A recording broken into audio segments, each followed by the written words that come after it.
الرجيم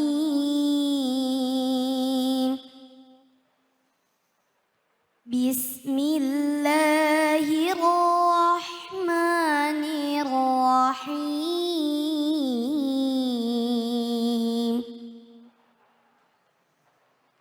فإذا قضيتم مناسككم فاذكروا الله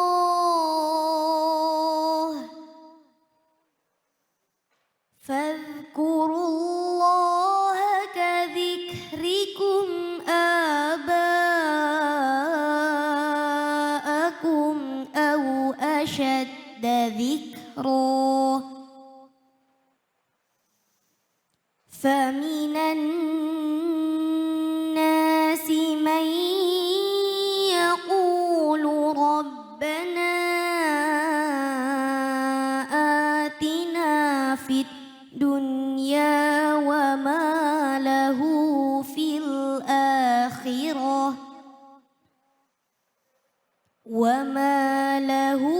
في الآخرة من خلاق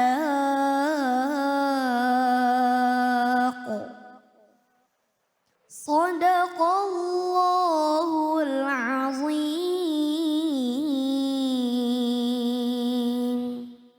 Sadaqallahul azim. Alhamdulillahirabbil alamin. Buat Anda pemirsa yang ada di rumah dan juga seluruh jamaah yang hadir di Masjid Sabilillah di daerah mana, Bu? Oh iya, Pademangan Timur. Soalnya kalau nggak ditanya pemirsa, ibu-ibu di sini gitu, kalau nggak ditanya asik sendiri. Masya Allah, pemirsa, tadi kita sudah mendengarkan pembacaan ayat suci Al-Quran dan langsung saja kita simak yuk tausiah dari guru kita yaitu Kiai Haji Hendri Kusuma Wahyudi dengan tema sejarah tawaf dan Ka'bah. Fadhol Kiai. Bismillahirrahmanirrahim. Assalamualaikum warahmatullahi wabarakatuh.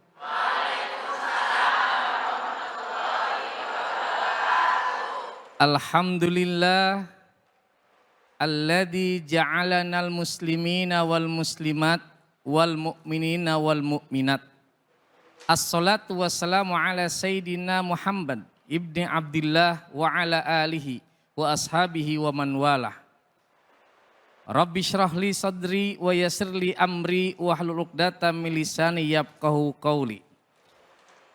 Ayah bunda, bapak ibu, adik-adikku semua dan pemirsa iNews TV sebagai pemirsa dimanapun berada, mudah-mudahan hari ini kita diberikan limpahan keberkahan rahmat Allah subhanahu wa ta'ala. Amin ya robbal.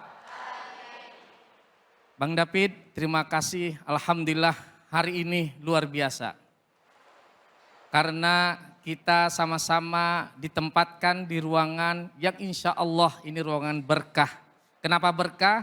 Karena kita hari ini bukan saja hadir duduk untuk iNews TV, tetapi kita hadir duduk untuk bermunajat kepada Allah karena mudah-mudahan kita dipanggil oleh Allah melalui ibadah haji dan umroh. Amin. Amin, amin ya rabbal alamin. Bapak ibu, anak-anakku, adik-adikku semuanya, rahimakumullah. Tawaf hanya ada di satu tempat. Tahu Bapak Ibu di mana tempatnya? Di mana? Hanya ada di Ka'bah. Enggak ada tawaf selain di Ka'bah. Maka ketika kita berada di Ka'bah melaksanakan ibadah haji ataupun umroh, perbanyaklah tawaf. Karena tawaf hanya ada di Ka'bah, maka selain Ka'bah itu tawafnya menjadi batil, tertolak. Ada orang tawaf di Tanah Abang. Dapatnya apa? Dapat capek iya. Tawaf itu bukan hari ini saja atau sejak zaman Nabi Muhammad. Bahkan tawaf itu disyariatkan sejak zaman Nabi Adam alaihissalam. Nabi Adam alaihissalam. Sejak Nabi Adam. Ketika itu Allah subhanahu wa ta'ala menurunkan Adam. Kemudian meminta malaikat untuk membangunkan pondasi-pondasi Ka'bah berupa gundukan batu. agar semua nanti Adam dan para malaikat itu bisa bertawaf, itulah tawaf yang pertama di atas bumi. Di mana kemudian Allah sebelumnya sudah memberikan tempat untuk para malaikat tawaf namanya di Baitul Ma'mur. Nah ini, tawaf itu bukan kemarin, apalagi sejak zaman Nabi Muhammad. Tetapi tawaf itu sejak Nabi Adam alaihissalam kemudian dibangun oleh Nabi Ibrahim beserta putranya siapa Bapak Ibu? Ismail alaihissalam. Dibangunlah Ka'bah itu perintah Allah. Ketika dibangun kemudian disempurnakan oleh Nabi besar Muhammad SAW. Nah ini sesuai dengan kalimat dalam surat Al-Baqarah ayat 200. Di mana tadi sudah kita sama-sama dengarkan. Fa'idha qadaitum manasikakum. Apabila sudah kita laksanakan ibadah hajinya. Ingat, ibadah hajinya sudah dilaksanakan sebagai penyempurna. Maka apa kata Allah? Fadkurullaha kadzikrikum aba'akum au asyadda dzikra. Maka beristighfarlah, maka berzikirlah, maka mengingatlah, maka sering-sering menyebutlah. Menyebut siapa? Menyebut Allah. Bapak Ibu ini luar biasa. Orang-orang yang sedang berwukuf di sana itu bukan karena mereka duduk melamun, termenung, tetapi mereka diperintahkan untuk berzikir. Zikir itu apa? Zikir itu adalah mengingat. Kalau kita ingat-ingat siapa orang yang paling kita cintai, tentu akan banyak disebut. Allah. Begitupun ketika Allah Subhanahu wa taala kita jadikan kecintaan kita kepadanya yang pertama, yang kedua kepada Nabi Muhammad SAW. Itu adalah sampai kemudian di dalam Al-Quran Allah melukiskan bagaimana begitu nikmat dan karunia-Nya. Qul in kuntum tuhibbunallaha fattabi'uni. Kalau engkau cinta kepada Allah, ikutilah aku Nabi Muhammad. Maka ketika Nabi Muhammad melakukan manasik haji, itu adalah sudah sempurna karena itu adalah wahyu dari Allah Subhanahu wa taala. Maka perbanyak menyebut siapa? Menyebut Allah. Ya, seperti orang-orang Arab jahiliyah waktu itu. Mereka menyebutnya adalah bapaknya, keturunannya, kakek saya, bapak saya, dan sebagainya. Maka ketika bertawaf di Ka'bah itu, setelah melaksanakan tawaf, sa'i dan sebagai rangkaian dari ibadah haji, itu adalah kita diperintahkan untuk banyak menyebut Allah. Coba latahnya kita, Bapak Ibu, kalau ngedengar yang mengagetkan itu bagaimana? Menyebut apa? Astagfirullah. Menyebut Allah. Kalau kita melihat sesuatu yang sangat luar biasa mengucapkan subhanallah. Menyebut Allah. Sampai kita melihat ataupun mendengar sesuatu yang tidak mengenakan, kita mengucapkan inna lillahi. Semuanya adalah asma Allah. Astagfirullah. Beristighfar pun adalah menyebut asma Allah. Maka ketika au asyadda dzikra, kenapa harus banyak lebih mengutamakan asma Allah? Karena keagungan Allah tiada batasnya. Sedangkan orang tua kita ataupun ketika itu bapak-bapaknya kaum musyrikin, maka mereka itu tidak seagung Allah Subhanahu wa taala. Maka layaklah Allah itu tidak bisa disandingkan oleh apapun dan oleh siapapun. Ini karena adalah undangan ibadah haji. Orang berduyun-duyun ke sana, bahkan hari ini luar biasa. Berbagai macam cara orang berikhtiar menuju Baitullah. Bukan saja tentang ingin melaksanakan ibadah haji, ingin dipanggil Pak Haji, dipanggil Bu Haji, tetapi memang ini adalah ketaatan kepada Allah. Bapak Ibu sekalian di sini, udah ada niat haji belum? Udah ada belum? Insya Allah. Kalau sudah ada niat yang kuat, yakinlah bahwa Allah pasti sudah menentukan waktunya. Pak Ustadz umur sekarang masih muda, udah usia 50. Usia muda tetap 50 itu muda. Karena panggilan haji itu tidak tua, tidak muda. Maka ketika dipanggil adalah orang-orang yang kuat, dianggap kuat secara harta maupun secara jasmani. Insya Allah. Ketika datang berduyun-duyun ke Baitullah, kemudian di sana apa yang terjadi? Dalam ayat selanjutnya kemudian Allah berfirman, Apa firmannya? Waminan nasi may yaqulu rabbana atina fid dunya wa ma lahu fil akhirati min khalaq. Mereka ada yang meminta kepada Allah, datang ibadah haji, datang. Tapi mintanya adalah, ya Allah berilah kami, berilah aku, berilah kami sekeluarga kebaikan dunia. Dapat dunianya tapi tidak dapat akhiratnya. Karena banyak orang minta dunianya saja tetapi tidak dapat akhiratnya. Tapi ada yang dunianya saja tidak baik. Karena setiap dunia itu ada kebaikannya. Makanya di doa yang lain itu yang kita kenal namanya doa apa? Doa apa? Sapu jagad. Di dalam doa itu Rabbana atina fid dunya hasanah wa fil akhirati hasanah. Saya yakin adik-adik juga Pak udah hafal semua. Ibu-ibu ada yang belum hafal? Itu doa disebut sapu jagad karena ketika fid dunya hasanah, di dunia hasanah. Di dunia itu kita minta yang baik. Sekarang begini, Bapak Ibu sudah diberikan oleh Allah berupa kesehatan. Ini adalah rizki, adalah hasanah, di dunianya sehat. Ada orang yang sakit walaupun kaya raya tetapi karena sakit dia tidak bisa menikmati kekayaannya. Betul?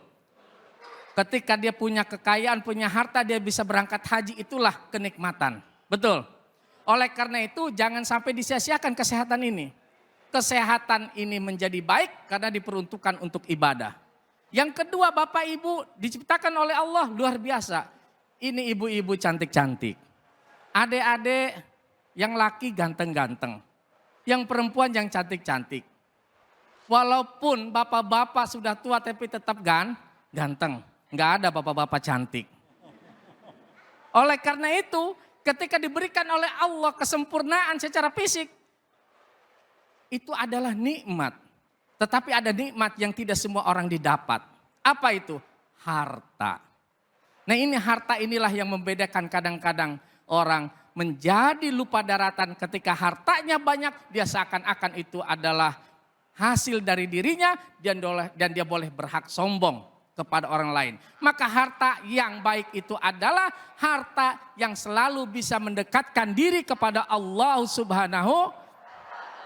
Ibadah haji orang yang sudah mendaftar itu hartanya berarti diniatkan untuk taqarrub, untuk mendekatkan diri kepada Allah Subhanahu wa taala. Bapak Ibu sekalian, Ibu sudah daftar hari ini, mau ibadah haji atau umroh, insya Allah itu tercatat di sisi Allah. Ini orang sudah memiliki niat berangkat ibadah haji maupun ibadah umroh.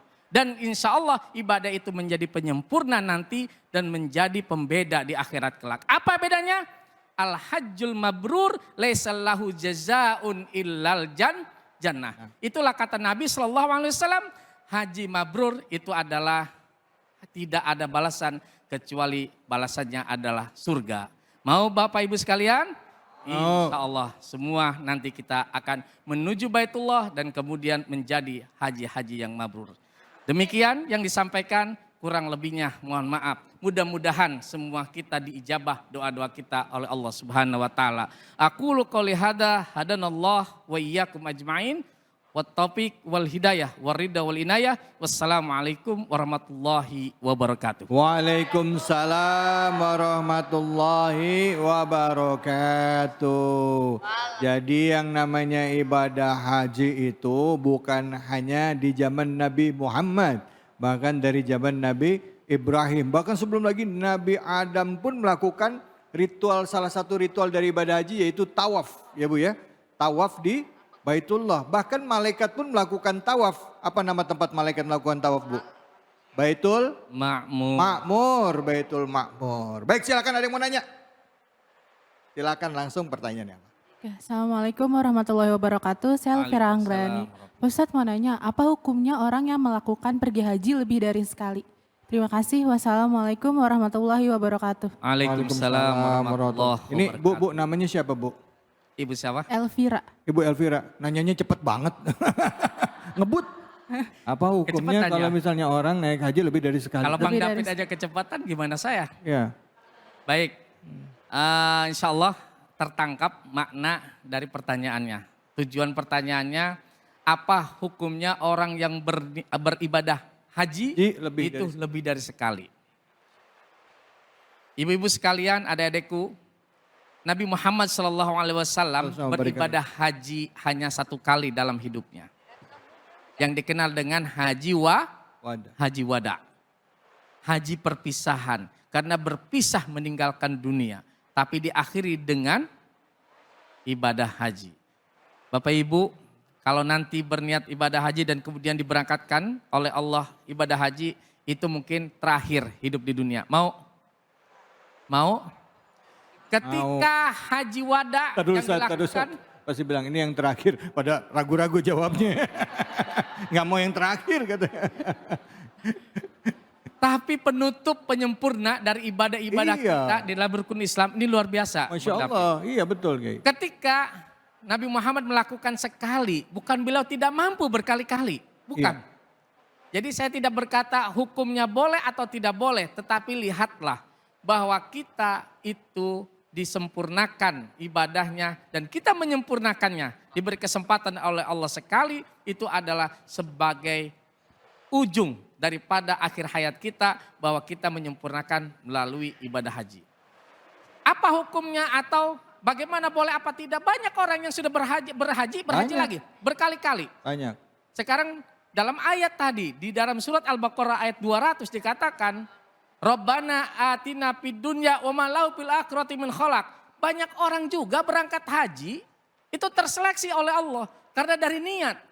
Datang ke sana niatnya tidak murni hajinya lillah, tetapi ada yang lain. Berdoa di multazam. Ya Allah, berilah saya jabatan. Berilah saya harta yang banyak. Niatnya dunia, boleh saja, tetapi haji itu menjadi jembatan kita untuk menuju ridha Allah Subhanahu wa taala, maka niatkanlah dari Indonesianya hajinya lillahi taala, maka datang ke sana tetap mengikuti manasik yang bagaimana dicontohkan oleh Nabi kita Muhammad sallallahu alaihi wasallam. Masya Allah, terima kasih banyak Kiai, ilmunya Kiai, ya Allah. Boleh aja Bu, cuman sekarang kan kuotanya lagi banyak ya. Kasihan tadi udah yang 100 tahun. Jatah tahun 46 baru berangkat 2046 ya, bagi-bagi dulu. Jadi kalau emang mau berangkat siapin diri dari sekarang, lurusin niat kita, pastiin berangkatnya pakai duit yang halal. Jadi kalau kita berangkat pakai duit yang halal, duit yang berkah, begitu kita bilang labbaik Allahumma labbaik, Allah menyambut ya. Tapi kalau datangnya pakai duit haram, pakai duit hasil bukan saya ngomong ya. Begitu kita bilang labbaik Allahumma labbaik, Allah jawab la labbaik. Saya nggak manggil kamu. Betul nggak Kiai? Benar. Betul. Jadi semuanya dipastiin. Hartanya, niatnya datang ke sana karena lillahi ta'ala. Bersih semuanya. Insya Allah pulangnya jadi haji yang Mau berangkat haji nggak? Maunya lemes banget. Mau berangkat haji nggak? Yang muda mau berangkat haji nggak? Kita doain Kiai semoga semuanya yang di sini dan juga yang nonton bisa sampai ke Baitullah melaksanakan ibadah haji dan jadi haji yang mabrur. Amin. Amin ya rabbal alamin. Mudah-mudahan semuanya. Amin insyaallah. Terima kasih banyak Kiai. Jangan kemana-mana, kami akan lanjut lagi. Setelah ini kita akan belajar membaca Al-Quran lagi bersama dengan guru kita. Orang yang paling kalem, orang yang nggak pernah bercanda, serius banget. Namanya Kiai Munawir. Tetap di Cahaya Hati Indonesia. Assalamualaikum warahmatullahi wabarakatuh. Ibu semua gimana kabarnya, sehat? Alhamdulillah, semoga semuanya dalam keadaan sehat walafiat ya. Jadi bisa mengikuti acara kajian ini sampai selesai dalam keadaan sehat walafiat. Nah kali ini saya mau membagikan informasi nih ya. Sekarang ini ada minyak gosok herbal bubut yang wanginya enak loh. Namanya minyak herba wahid. Khasiat dan kemanjurannya tetap sama ampuhnya ya. Nih tuh. Masya Allah ya. Minyak herbal wahid ini aromanya wangi banget. Wangi habatus saudah, baunya tidak menyengat. Beda sama minyak gosok, herbal bubut yang belinya di temen, yang baunya kayak oli bekas. Formula minyak herba wahid ini mengikuti kandungan yang ada pada minyak gosok herbal bubut. Namun diproses secara modern sehingga aroma herbalnya wangi dan segar. Minyak herba wahid ini mengandung habatus saudah, sambiloto, brotowali sehingga ampuh sebagai minyak pijat, urut untuk mengatasi capek, pegal, terkilir, keseleo maupun encok. Nah, ini juga bisa bermanfaat untuk macam-macam luka seperti luka jatuh, luka memar, luka panas dan juga luka digigit serangga. Bisa juga dibalur saat perut kembung, masuk angin, pegel linu, rematik atau sebagai minyak bekam. Cocok juga untuk dibalur pada anak-anak supaya anak tidak masuk angin, batuk, pilek dan demam. Nah, sekarang saya mau tanya nih sama ibu-ibu yang ada di sini, yang ada di Masjid Sabilillah. Ada yang punya pengalaman dengan minyak herba wahid ini? Ada? Oh ya, silakan. Ayo ibu, boleh maju. Silakan ibu, dipegang mic-nya. Iya. Iya. Nama ibu siapa dan ceritakan pengalamannya. Ya. Assalamualaikum warahmatullahi wabarakatuh. Waalaikumsalam warahmatullahi wabarakatuh. Perkenalkan, saya Epa Rahmawati. Saya seorang ibu rumah tangga. Dulu pernah saya mencoba minyak bubut merek lain beli di temen. Tapi baunya nggak enak banget. Sekarang saya coba pakai minyak herba wahid. Aromanya wangi habatus saudah. Khasiatnya ampuh dan harganya pun terjangkau cuma 20.000 ibu-ibu. Masya Allah. Nah pengalamannya gimana Bu? Waktu itu saya oleskan ke tangan, waktu itu kena minyak panas ketika masak. Alhamdulillah langsung enak Bu, tidak ada bengkak sama sekali. Masya Allah. Nah terus ibu pakainya di mana aja setelah itu? Pernah punya pengalaman yang lain? Untuk balur pijat badan setelah aktivitas, insya Allah enak, alhamdulillah. Masya Allah. Wah manjur banget ya Bu. Iya. Dan aroma habatus saudahnya juga enak ya Bu ya. Nah, ya Bu ya, bener gak Bu?